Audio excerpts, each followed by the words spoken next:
move on to some other things. That first full day, let's get some shrewd analysis from two lions of the press gallery, from Canberra National Editor and regular here on Credlin, from the Australia, Dennis Shanahan, and from Canberra, the political editor of the Australian Financial Review, new to us tonight for the campaign, Phil Cooley.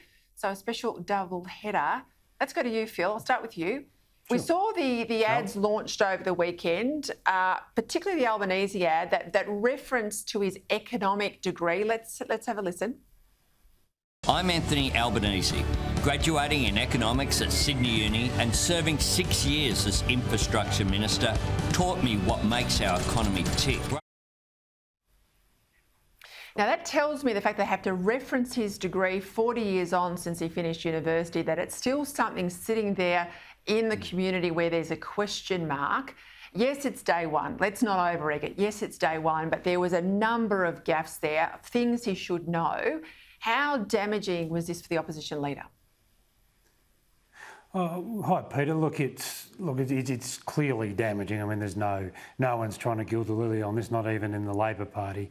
Because it just intersects so many themes of this campaign, as you sort of said in your throw to me. You know, the Labor is conscious, Albanese is conscious that his economic prowess is an attack point by the government. It's also the fact, Peter, that one of his main attacks on the government is over the cost of living. It's over interest rates. It's over wages growth versus employment. And it's all those things, and this goes to the heart of that. I mean, it's not like he couldn't name the capital of the Ukraine or something like that. That would be a tangential and ultimately forgivable sin. But in this case, it goes right to the guts of what he's saying about the government and what the government's saying about him. So it's, as Jonathan Lee said, better it happens early than late. But that's about the only sort of really positive you can put on it.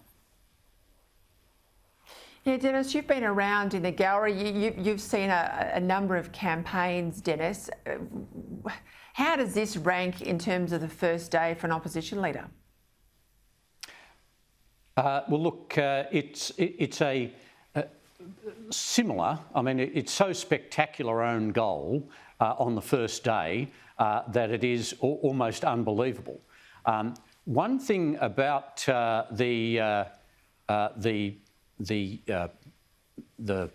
need for clarity on this issue is that, yes, you can say, oh, well, he's made the big mistake, but he's made the mistake on the first day. It could have been worse if it was later. Well, there's one thing about this campaign which actually makes it better to make mistakes later, and that is the extent of postal votes. There's going to be a lot of very early voting. And a lot of the coalition people were concerned that people would vote before Scott Morrison had an opportunity to expose Anthony Albanese with this 6-week campaign. Well, this has happened on the first day. Just as Newspoll is starting to show a movement back to Scott Morrison, I think that while the substance of it will, it'll get beyond the election, but the problem will be that we'll see this repeated in Liberal ads all the way through. It's about the guts of the campaign, and it's happened early at the time when people are starting to just think about Anthony Albanese as alternative Prime Minister. It's not a substantial mistake as John Howard at the Box Hill debacle in 1987 when his numbers just didn't add up. It's almost as funny as Brian Howe walking into a cupboard at the end of a press conference. But I think that this is a bad beginning for Anthony Albanese. He's owned up to it. He's done the right thing and said, yes, I've made a mistake. And he can just try and hope to move on. It couldn't have come at a better time for Scott Morrison, who packed away his bags this afternoon and said, thanks very much. You dig yourself out of your own hole, Anthony Albanese.